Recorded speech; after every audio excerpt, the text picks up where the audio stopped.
Jesus Christ. We're recording. I know.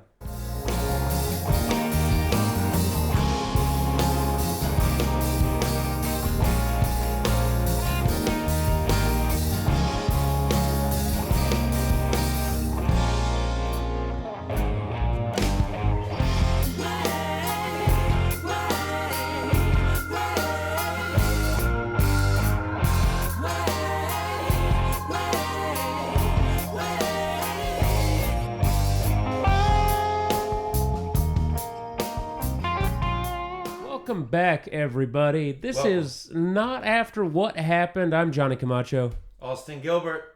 He is here, too. And I am so excited for today's show. I wore shoes. Oh, shit. Well, Yeah. I realized watch the last episode. the first episode, very, very, like, $39.99 on OnlyFans. You know what I mean? It was my feet were right there in the frame. Oh, well, that's, the whole time. that's just free. That's just free marketing at that point. I mean, It is, but you can't pay rent and exposure, am I right? No. We're going to see a lot of reels of that now. We are. And, hashtag not my feet. Yeah. So today is a very, very exciting episode because we have Liv Sloan is in the house with us. I'll clap like Griffin did last time. We do have Liv Sloan of Liv Sloan and the Diehards, a face-melting band, if you've ever gotten to see them live. The amount of plastic surgery we've had because of it, ridiculous. It's incredible. Yeah. You two are basically each other 5 years ago at this point. Yeah, and that's our goal. That's what we aim for. Yeah, so you're both in Liv Sloan and the Diehards occasionally. Right. You, Yeah, it is you pop up for drums sometimes. That's right. And we just had Griffin on, who of course is part of the band. We are eventually going to run out of Diehards, though. Oh, they kind of change every few weeks. You know, we switch them out. Yeah. I get it. You guys are like the King singers. Yeah. It's the same band, sort of. It's like Queen. Yeah, pretty much. We got a lot of diehards we keep on speed dial. It's like Right. who's available. Yeah. You know. Right. So when did that project start? 2022. My first show was a recreation of a Tiny Desk concert at our local coffee shop. Very cool. It was really fun. Yeah. Okay. What is that coffee shop? The ground floor. Okay. Shout out to the Great ground floor. place to get Right. coffee. It seems to be really up and coming. It really is. Yeah, I mean, a lot of they stuff just going. open music on nights. They also have espresso martinis, which no other place in Martinsville, Virginia has espresso martinis. And we talked a little bit with Griffin about this, but you mentioned, this one little coffee shop, and I think a lot of people in like up and coming towns or towns that are recovering from some like really economically depressed past are starting to get these cute little places. Yeah. That feel you walk in and you're like, this could be Brooklyn somewhere. Right. And then you step outside and you're back in like Confederate flag country USA. Absolutely. And that's an interesting contrast, and I would imagine that probably makes it very appealing to people who are craving some small escape. Yeah. And the fact that you can get vodka and espresso mixed together probably makes it all the more appealing. Any time of the day. And their slogan is "Come as you are," which I will say it's pretty cool going in there because there's so many different types of anybody. It's cool. Yeah. Pretty cool to see. Oh. Get you right there, man. Yeah, Get you right there. That's beautiful. I'm glad to see the town doing so well. Almost want to drink about it. Yeah, as we should. Not sponsored by BetterHelp. Nope. Or White Claw. Or White Claw. They have nothing to do with this. We've Nope. asked. Yeah. So tell us a little bit about your birth. Was it C-section or like... I came out red hot, man. That's all I know. They shoved me in a stocking and they put a Santa Claus hat on my face, and my fists were up. I was ready to go, man. I was born mad. Okay. So you were born in Martinsville? Eden, when it was Moorhead. Okay, got like it. the first town in North Carolina. Kind of like technically a North Carolina baby, but I was raised in the sticks of Virginia. Okay, all right. And so Liv Sloan and the Diehards has only been on the scene for a couple of years, almost a couple of years, I think. Yeah. But your ascension to playing the circuit, playing the key venues, in town was quick. You converted a lot of bookings really quickly as a relatively unknown quantity in a music scene that very much values its local acts, its established, tried and true musicians. What do you think's responsible for that kind of a breakthrough? Man, the backing band that I had and have now. Everybody that's ever helped me and played with me and backed me, genuinely anybody, they've all had something individual to offer. Right. And I think that's just really built well together based off of how much time everybody's put into their craft. And right. It really, I don't know, it's helped me realize and kind of, I don't want to say cut in line, but it's helped me pick up on a few things pretty early on. I mean, I still have so much to learn, but I kind of got to watch everybody else around me do it before I tried. Right. So then I just brought them all in, and it ended up going pretty well so far. Yeah, you were there a lot during we were playing, and you were around helping us make sure the technical stuff worked, and you were at most of the being things. A roadie, dude. Yeah, very much so. But I think coming up here, I think the first show at Star Hill, which I will say at this moment, that the shirt I'm wearing is the shirt I wore the first show up here at Star Hill. That was a great show. I thought that went very well. I think that had something to do with it. I think Johnny also had something to do with it too. True. At the time. He and I just came across a video just last night with him. It was us at Big Lick, and you were singing "Happy Birthday, Mr. President." I love that video, man. I watched that video so many times after I knew that somebody got it. Yep. I was like, man, this is why. Like, this is one of the main reasons why it's so fun to do. Just because, I've always been so shy, and I am an introverted person. But when I get to do something that I like to do, and I can connect with other people that also equally respect what I do, it makes it so. It's fun. Yeah, it's fun. So the right people supporting you musically. I definitely made my opinions known to a lot of people after that Star Hill show. Like, if you're not booking this band right now, you're an idiot. You're an idiot. Like, give up a night on your schedule and you'll see. And then, and another show that stands out to me was Elmwood Park. And that was a situation where, like, a guy who, one of the food trucks there, Martin's, Jason Martin, runs the, I would say, great music bar in Roanoke. Other places do music. It's great that there are multiple, players in that space, but none of them compare to Martin's in terms of longevity and just the ruggedness of their schedule. Yeah. They deliver something 5 nights a week, hell or high water. And so Jason sees you, I think, and like a lot of people there that day, recognizes that, if you can fill that amount of space, his room of 200 people is going to be an easy sell. And, you opened there on a weekend. Your first time there, besides the Comedy Fest, was on a Friday night. Mm-hmm. And that's not a lot of bands get to take that express train to the weekend spot like that. And I think we were lucky too, because the Down by Downtown event, which is coming up soon again for this year, right. I think Margot Price is going to be there. Shout out. Nice. But when we did that, I remember the weather was an issue, and it wasn't as well attended as any of us probably would have hoped. But a lot of good came out of it like that. It was a fun show. It was. Both of them were. We got to do it twice. Yeah, absolutely. And so, okay, so you've kind of assembled this crack team, this island of misfit toys of fans and musical collaborators. How would you say? Obviously, I would imagine that fronting a band for, I would say, probably the first time in your life, right, is a daunting enough task. But I have to imagine that the growing pains are mitigated when you've got such a good band to direct the show as they need to. Absolutely. Everybody involved has helped me out with a lot, whether it's wardrobe or how to make this stay down, or how to make this not frizz up, or the stage presence, not gluing myself to my phone like I did when I first started, because I was so anxious I couldn't even look anybody in the eyes. But I still, it's definitely a security blanket, but I've managed to just take baby steps and like move my way around having to use stuff like that, just because I have good influences around me. Right.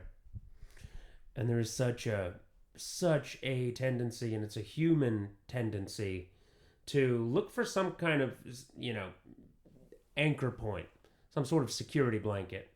And I would imagine for some people, amazing guitar players, for instance, you take away their guitar and all of a sudden they look like the awkward guy at the party. Yeah. And you go on stage and all you've got is your own presence to fill the space created by all these other musicians. And one thing we touched on in the last episode was that unlike, a typical, say, Grateful Dead Fish-inspired band, right. Mad respect from me personally. You'll never hear me talk shit about the Dead on this show. But, you don't have the benefit of doing this 45-minute suite of 2 popular songs.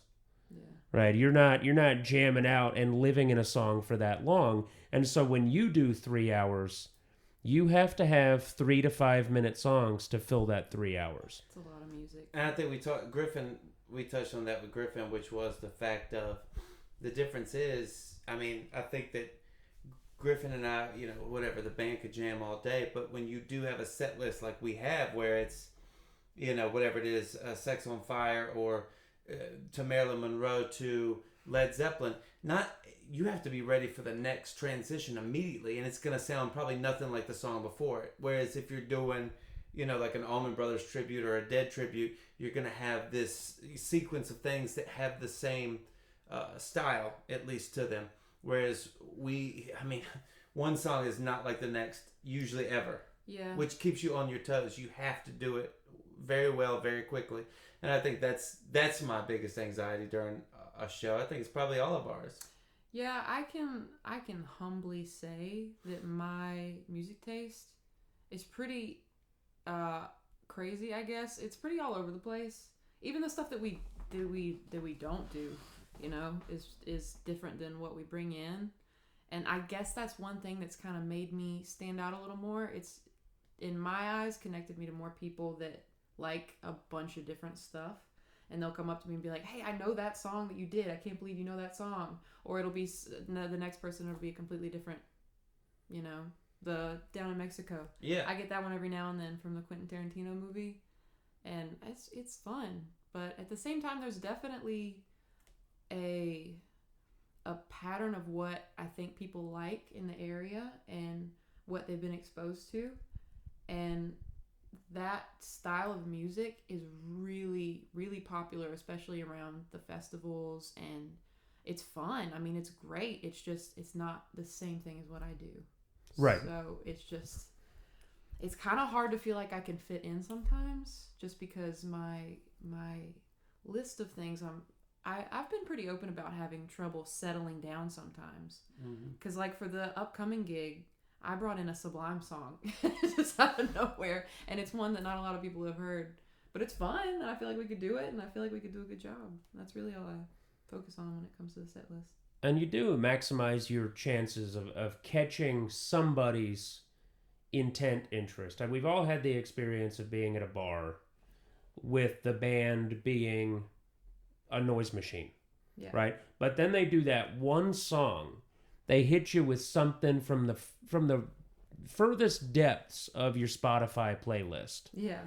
And you have to pay attention for at least that one song. It's like, hey. Absolutely. Right. Absolutely. That has a way of engaging you. And I guess the more round robin your genre selection, the greater the chance, you're gonna hit the grandma in the family with your Marilyn Monroe. Right. You're gonna hit the kid when you break into that Charlie Daniels inspired Baby Shark that you guys do sometimes. It's my favorite one. I don't really do that, but I'm planting seeds here. Yeah. So yeah, you're maximizing your chance of hitting somebody in that place that is truly meaningful. Yeah. Now that said, I mean, as you know, if all you ever did your entire musical career was curate the kinds of fascinating set lists that you do from covers, is there an ambition to start folding in original music and and maybe that there is a vulnerability into letting people hear for the first time what's inside of you and not just what you can do? Absolutely. Yeah. I've been working on quite a bit of music. I started recording a few songs back in 2022 or maybe 2021, but I've just along the journey I keep switching up and you know, I have issues with self-doubt when it comes to my own creation, so in the process I'm currently in the beginner stage of getting through that so I can create more. But for the most part, the things that I have created and the things that I have dedicated time to, I've been pretty proud of so far. I just haven't released anything. And I can speak to that too, because I've heard maybe one or two of them, and they are very, very good. I mean, you know, they would be, you know, ready to go. You can take my word on that. And I think that one day, if we played that type of thing, you could start to see a little bit more of the expression come out of those moments, you know. Yeah, I mean, I know I can do it because I've done it. It's just so new since Right. I've been an artist my whole life, but I've never openly been a singer or a songwriter. So it's different. Right. Why do you think that is? What had to change or what had to click for you to bring that talent out of, you know, whatever personal part of your life you had been nursing it for all those years?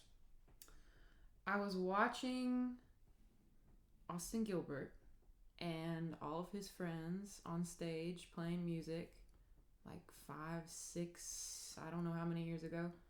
And I just remember feeling like the kid on the playground that was watching all the other kids go down the slide and play on the monkey bars. Like, I want to do that. Right. So after I got kind of burnt out on art.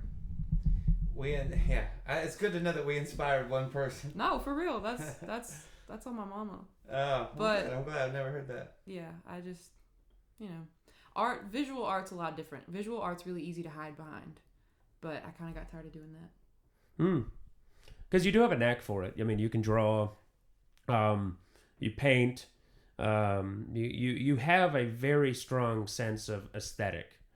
I walked into your apartment, I was like, this is like the coolest antique mall I've ever been in. It was just, oh yeah, you've got like clowns, a grilled cheese maker, like I don't know. You just you'll hang them, you'll hang stuff on the wall, and I'm like, yeah, that's obviously where that should go. Yeah. Like, well, you know, would I have thought to put an old brass spittoon where you did? I don't know. But you gotta have it though. Yeah, you do. You do have a very strong sense of aesthetic, and so I would imagine that I don't know, that hesitation you felt or the privacy with which you guarded your musical talent was the last stumbling block. Oh yeah. After that, I mean, and again, like I need for a band to understand that what they're doing is theater. Absolutely. And you are you're really growing into this this theatrical front role that I think only has even more bizarre, crazy places to go. But it's been very cool to watch it happen so quickly. I hope we go to the craziest and most bizarre. Yeah. I want to have stories. Iggy like Pop more stories. We already yeah. have stories, but I just want them to stack. I want to write a book one day. Wait till you play for the Hells Angels. Oh man, it's a whole. I can't wait. What a time! If you ever go to Maine, it's lovely. Check it out. Yeah, you can check that one off. Ugh. You bastard. Hey, I mean, if you've never taken a boat ride with an Italian from Brooklyn in Maine while eating cheddar biscuits, you haven't lived. Oh, cheddar biscuits. I've done a good 3 of those things concurrently, but never all. Yeah. What would you say the relationship is between mental health and the length of your hair? Oh man, well I just cut it on the day I had a manic episode, if that answers your question. Wow, that was a very direct answer. Yeah. But Where did you go to high school? I went to community high school in downtown Roanoke. Community high. So our Roanoke listeners, and we have to assume those are the only people listening to this right now, Right. are people who are intimately familiar with the town. But community high is it's like an arts and academics kind of, at any time they have about 6.5 students. And so it's a very small cohort with very individualized, I guess, attention. Absolutely. That you're able to receive. Yeah. 60 kids tops. When I was going, I don't imagine it's grown. Right. But yeah, I mean, just enough for everybody to get the attention that they need and also get the direct assistance so they can, at least have a general idea when they graduate. Right. You mean what they're going to do with the rest of their life, or how they're going to do it? They're really good because it's also a college prep school, so they'll set you up anywhere you want to go. They'll try to figure out how to get you there. Wow. Okay. So it's not. I think the stereotype is oftentimes just a bunch of, kids in jean skirts sitting around with their sketchbooks praying. Yeah. Maybe. But it's actually, it's not as hippy-dippy as it might superficially seem. Mm-hmm. It is a very serious academic institution that has produced a lot of creatives in the area. Absolutely. So what do you think, because I think a lot about this, do you think there's something in the education system that inherently stifles creativity? Well, there's that one saying where it's like, you can't judge a fish on its ability to climb a tree. I feel like everybody's kind of held to the same list of standards, and it's kind of just a check-off sheet of standardized learning. Absolutely, standard testing. So, to me, that kind of puts everybody in the same boat for everything. No child left behind. George W. Bush. But I didn't go to public school, so I have no idea what it would have been. Did you go to public school? Yeah, I was out there. Martin's Magna Vista. Well, I started at Martinsville, but later went to Magna Vista. But early on, I left Martinsville. I mean, it was not a lot of that. I did theater. I played soccer before, but I did theater. But that was about it. Everything else was, you need to pass these tests. And even at the day we walked at graduation, I remember asking my English teacher, did I pass? She was like, yeah, okay. You got the robe on, don't you? Wow. I thought I was just there to catch the balloons. That would be that would be a fun job, I think, for you. Yeah. I could see you getting really into balloon catching. Yeah. They blew up a beach ball at graduation, threw it up in the air, and the principal was like, "No, stop!" Well, we stopped this. And we're like, "Really? Come on, man. Come on, We're still going home after this." Yeah, people have air horns out there. Yeah. A beach ball. Jeez. Don't be such a Griffin Haley, all right? Yeah. I would say that if he were here, too. Yeah. We're not going to cut that one. Nope. Yeah, we had to cut a lot of personal insults from the first episode. Yeah. We don't, and look, you're probably not one of the people we talked about if you're listening.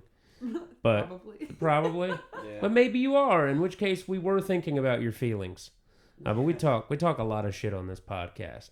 One thing I did want to touch on, because I think it's important, is you have been, and I wouldn't bring this up if I didn't feel like you yourself had introduced it to the public discourse, but you've been very honest about how mental health challenges can derail your good sense and your creative potential. Absolutely.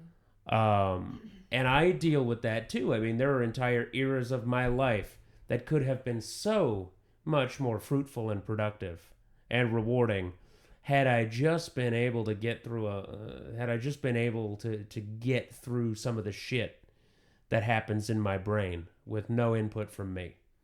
Where would you say you are now on that, on the seesaw that is your creative output and your mental health? So I'm able to recognize it as what it is. I feel like only now, just from the research I've done, it's pretty much a new thing. Our parents, it wasn't as talked about at all. No.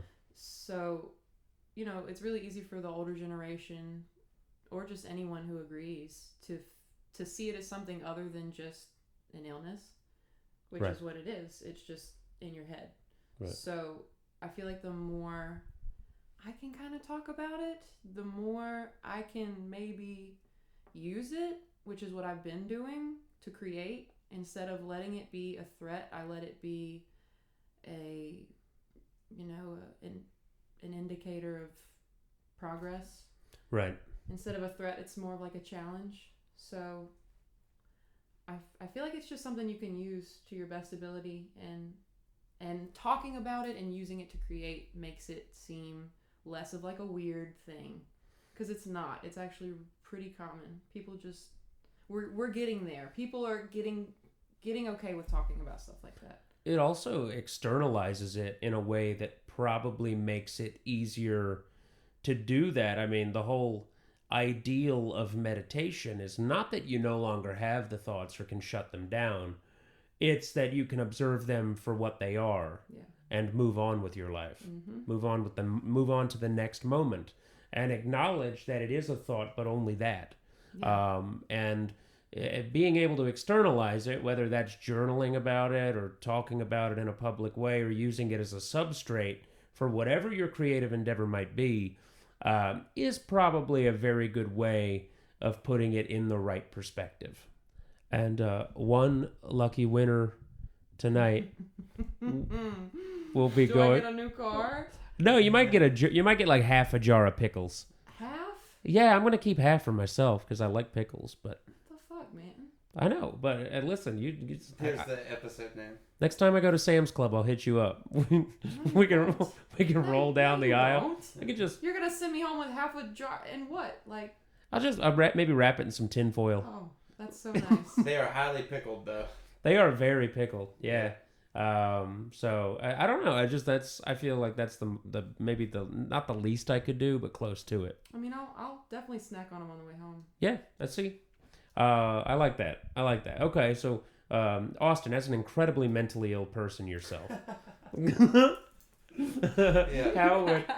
how would you say? That's, by the way, Austin is maybe one of the most well-balanced people in my life ever. I would say, just based on your ability to like really hold it together. I would agree with that. Yeah. 1,000%. I don't think so. When Austin means when he means business, you know it's serious. Yeah. When he gets into, I've only seen it once, but once he like taps into that, hey, what you're doing is wrong, it's over. It feels like the bad cop parent is coming to you directly, and it's just so much disappointment. Right. It hurts. There honestly. is a deep. That's why I've adopted recently. No, yeah. He's right here. Sit down.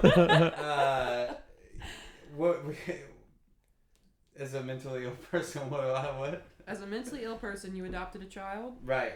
I gotta say that's gotta be in the diagnostic and statistical manual somewhere. Oh yeah.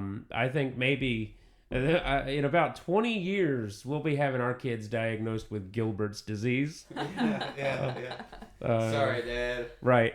It's a rare condition where somebody is an absolutely extraordinary dresser, big on personal grooming, and the front seat of their car looks like Chernobyl. Tell her the story. This is a good. Yeah. I get in Austin's car one day, and he goes, "Oh, you're good, man. Just watch out for that French toast in the floor." Yeah. And I look down on his floorboard, and he's got like a real, like a dinner plate, and an actual fork, and I would say the last piece of the French toast he had eaten that morning, and it was just sitting in the floorboard, and I was like, okay.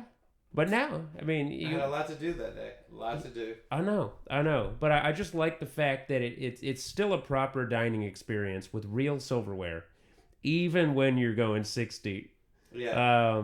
It's gotta be. Sammy Hagar, I can't drive 55. Oh God, that takes skill though to eat and drive, especially on the damn. Yeah, and I mean, I've only been pulled over probably 13 times for it. It's weird. Yeah. He was pawing at that. He was pawing at that flapjack like cocaine bear on the way up 220. Yeah. He passed the Trump store, threw it out the window. I needed a sign. Oh. And I do need to ask you about Dodge's chicken. Oh yeah, man. What about it? I just want to know, because for me, when I am going south 220 and I hit that Dodge's chicken gas station, I have to stop. Oh yeah.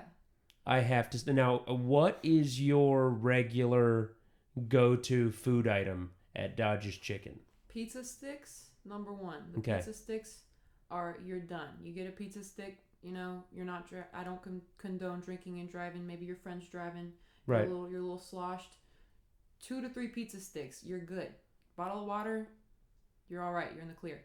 Or the chicken biscuits. Or just straight up like, a chicken breast. I mean, it's all good. It's all so good. It's all good. And, like, it's the only place I know of where I can scratch my corn dog itch, my classic chicken sandwich itch, and my egg roll itch all at the same time.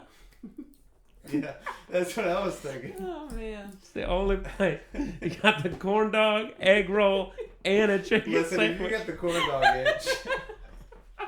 Listen, once it's on my back, I can't stop scratching. Yeah. Only a corn dog will deliver me from that hell on earth. That's how they deliver it to you anymore. I'm just like, I did think it was weird when the oncologist called it that, but yeah. So you don't have a corn dog itch? Not after what happened. Okay. There it is. Yeah, we have to say it once per episode. Yeah. Contractually. Yeah. Are you a foodie in any sense of the word? Do you? I mean, or do you? Would you say you have kind of a layperson's appreciation of food? Man, I like trying different types of food, different styles, different cultures, a different whatever. But if it's up to me, I'm buying. I'm not cooking. I'm a foodie if I can go out and buy it. If I have to make it, I will eat a sandwich, and it will taste like nothing. Right. Yeah. Right. Okay. So you're saying you're Caucasian? Yes. All right.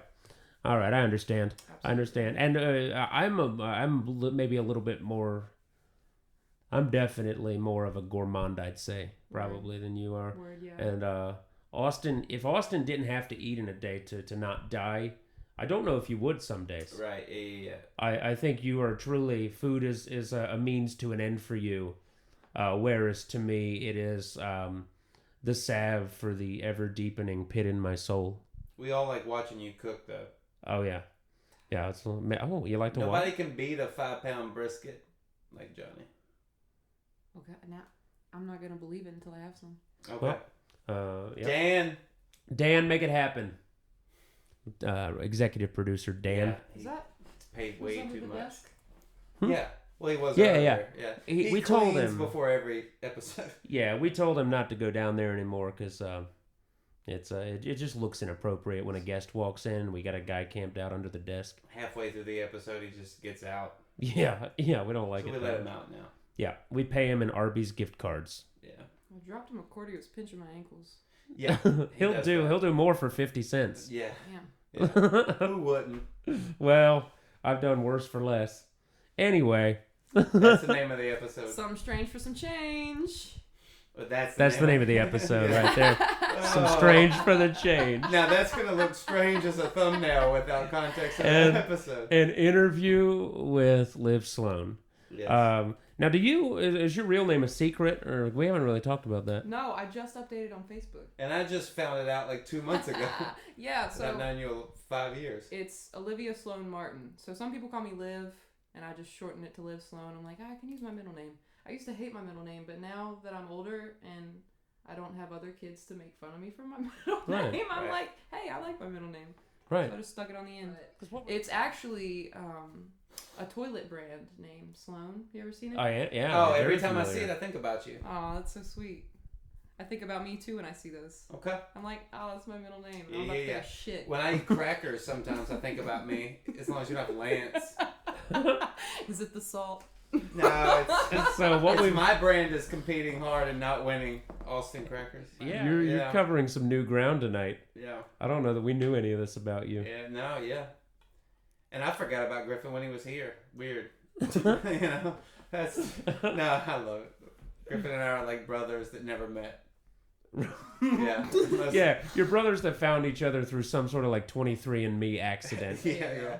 Actually, we are related. Dad found an old book from the 70s that has a literal family tree on the front of it, and Griffin's in there somewhere.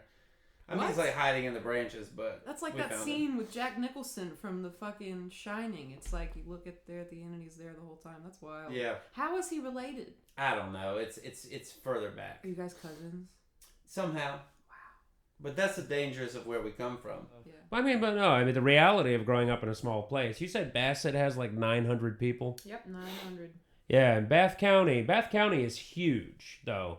Like, that's the entire county. It's this massive chunk of the mountains near the West Virginia border. And it's got about 3,800 people. There's no individual town or community in it that would even come close to 900. It's just all spread out. And if you like paper being made. And the reality is that the lineage can really, in some cases, be traced back to a handful of names. Like, some people got off the boat. You had some Hicks, some Bogans, and they, for some reason, got to that part of their hike, and they were like, I don't know. I think we'll stay here. Yeah. Yeah, and late Moomall's here. We got it made. We got it. Well, they did have to make it first. Well. That's an Army Corps of Engineer project. That used to just be more woods. Yeah, I would have been more patriotic when we were out there floating then. Yeah. So you've got a show coming up at one of my favorite annual music events. You guys are going to be playing at Martin's for their St. Patrick's Day block party. Yeah. And I think everybody who's likely to be listening to this in its early days is very familiar with the Martin's block party. But it is an iconic event. It's a massive, massive affair. So what is it like to be part of that lineup? It's pretty exciting. I've been to Martin's during the celebration 2 other times, and it's always packed. It's insanely packed. So I'm pretty excited to play probably towards one of the bigger audiences. Right. Because there's going to be people probably out the door. I mean, they have music inside and outside. So. Right. And you all are inside, right? Yeah. You're inside? 3 o'clock. Okay. Fantastic. So anyone who wants to catch you can catch you midday. Are you the first act going up for the day? They probably got someone starting outside, I would imagine. Yeah. And I don't know who's starting it. Okay. I have no idea. So, yeah, you're going to be doing that. What else have you got coming up? What should people be on the lookout for as it pertains to Liv Sloan and her creative endeavors? Original music. Okay. Yes. So, I would say this is an exclusive, and I guess it technically is because have you done a podcast before? All right. So this is a Not After What Happened exclusive. We do have some Liv Sloan original music coming sometime. Oh, yeah. She'll be playing it acoustic for us right now. Just kidding. No. Okay. So, yeah, we are going to be debuting, and we'll give Liv Sloan the last word as we give you a sample of her upcoming song. What's it called? In Due Time. Oh. I don't know why I looked at you like that's... I thought you meant you would give it to us in due time. No, it's called In Due Time. It's called In Due Time. Yeah. Right. Okay. Oh, wow. I'm excited. We can't hear it right now, but you guys are gonna, because I'm gonna add it.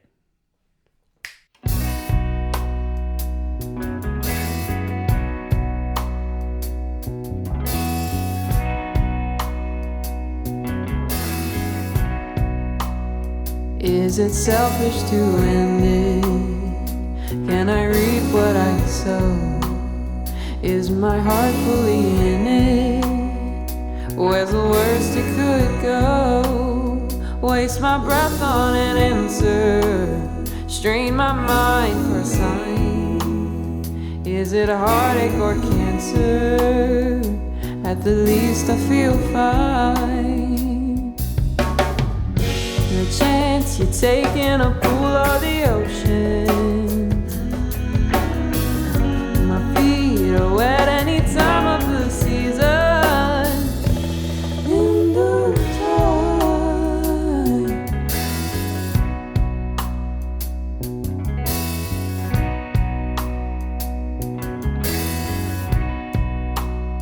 Take a leap towards the ocean. Take a swim to the shore. Don't be scared of the water. It's the same as before.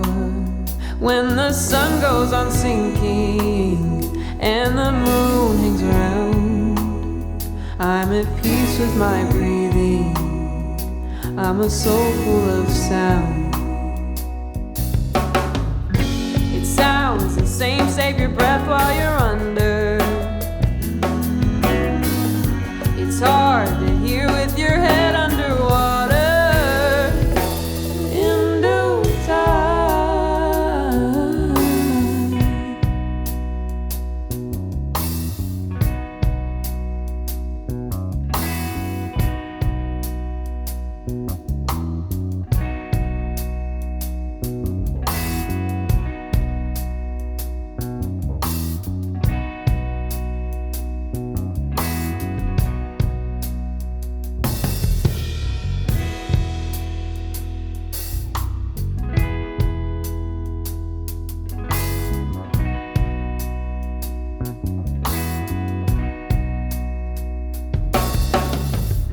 No one can change where the wind blows the weather.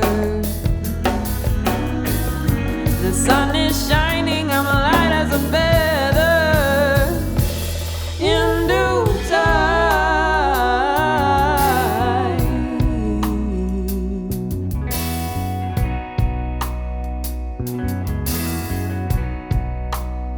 Is it selfish to end it?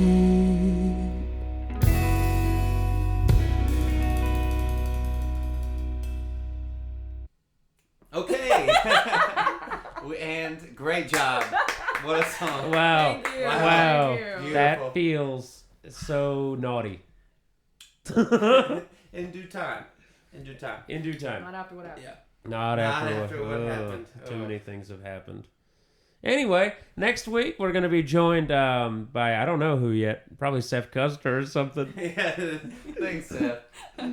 Probably. We get McBroom in here. I don't know. Kimberly McBroom, Okay. not John. And you'll tell me who she is, and then we'll be on the same page about it. She's a local news personality. Oh, great to meet you. I will say this, though. Martin's, this weekend, because at the time we're talking about it, it'll be this weekend. Okay. St. Patrick's Day party. Come see us. 3 to 4:30 inside. Yes. 3 to 4:30 indoors. We will be playing some new stuff, some older stuff that we've liked to play in the past, but we're going to be switching it up, and we're going to have a good time. Yeah, a couple surprises coming your way. And if we pull them off, it'll be great. Yes.